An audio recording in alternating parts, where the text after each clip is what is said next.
Pour ceux parmi vous qui n'avaient pas vu le film The Matrix, il y a une scène au tout début du film où l'on propose au personnage principal 2 pilules, une bleue et une rouge, et on lui demande de faire un choix. S'il choisit la pilule bleue, il s'endormira, et quand il se réveillera, tout sera exactement comme d'habitude. S'il choisit la pilule rouge, il découvrira enfin la vérité. Et je suis ici aujourd'hui pour vous donner cette pilule rouge. Mais laissez-moi mettre les choses au clair. Je ne suis pas ici pour vous dire quoi faire, je ne suis pas ici pour vous dire comment penser, comment vous sentir. Je suis certainement pas ici pour vous dire quoi manger. Je suis simplement ici pour vous transmettre des informations. Maintenant, ce que vous faites de ces informations, c'est votre choix. Donc, à quoi ressemble la matrice? Laissez-moi vous montrer. Maintenant, malgré ce que vous pouvez penser, ces 2 cercles ne sont pas égaux. Je répète, ces 2 cercles ne sont pas égaux. En effet, un des cercles est plus grand que l'autre. Ce que j'aimerais que vous fassiez, c'est déterminer lequel est le plus grand. Donc, s'il vous plaît, levez la main si vous pensez que le cercle bleu est plus grand que le cercle rouge. S'il vous plaît, levez la main si vous pensez que le cercle rouge est plus grand que le cercle bleu. Ok, génial. Maintenant, avant que je dise quoi que ce soit à propos de ces 2 cercles, quel était votre premier instinct? Qu'ils étaient égaux.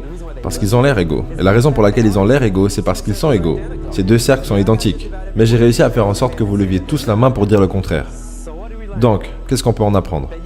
Que vous pouvez être manipulé comme ça, à croire quelque chose qui va contre votre instinct naturel.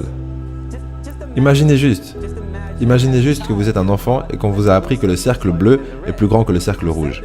Si vous le dites assez de fois, vous devenez convaincu que c'est le cas. Si on vous dit un mensonge assez de fois, ça devient une partie de votre réalité.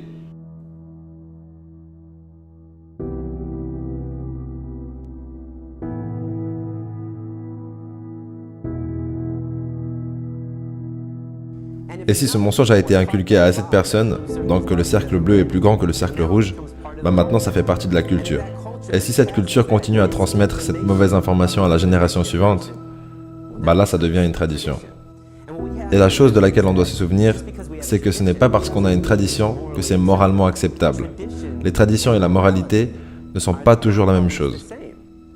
Je veux dire, est-ce que vous arrivez à penser à une tradition qu'on a déjà eue aux États-Unis d'Amérique qu'on n'a plus aujourd'hui? Et que maintenant, en y repensant, on voit que c'était immoral? L'esclavage. Il y a moins de 100 ans en arrière. Et c'était une tradition. Donc les traditions que nous avons aujourd'hui ne veulent pas dire qu'elles sont moralement acceptables.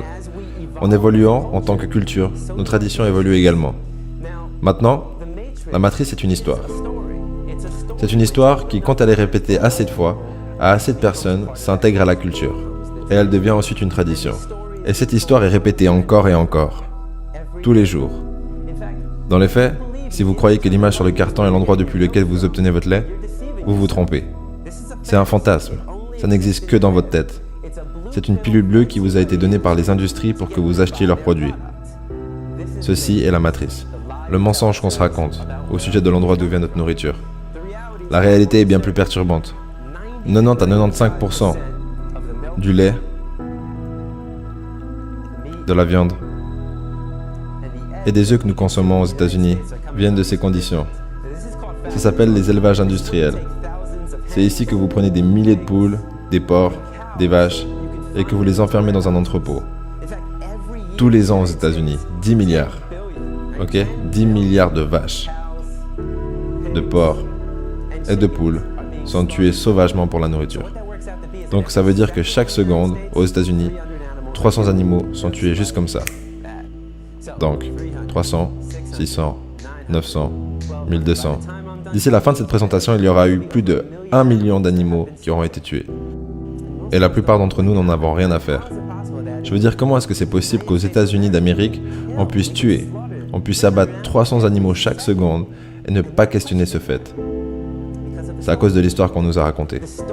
L'histoire justifie les actions.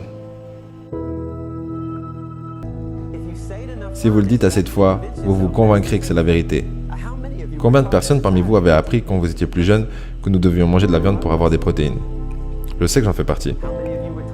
Combien de personnes parmi vous avaient appris que vous deviez boire du lait de vache pour avoir des os solides? Pas du lait de chien, pas du lait de chimpanzé, pas du lait d'éléphant, pas du lait de rhino, pas du lait d'hippo, pas du lait de tigre, pas du lait de lion, pas du lait de girafe, pas du lait d'éléphant. Est-ce que j'ai déjà dit ça? Je pense que vous voyez ce que je veux dire. Même pas le lait de notre propre mère. Nous avons besoin de boire du lait de vache pour avoir les os solides. L'absurdité de boire du lait de n'importe quelle autre espèce, et que de n'importe quel autre être vivant à part notre mère, Quand c'est répété assez de fois, ça perd son côté absurde.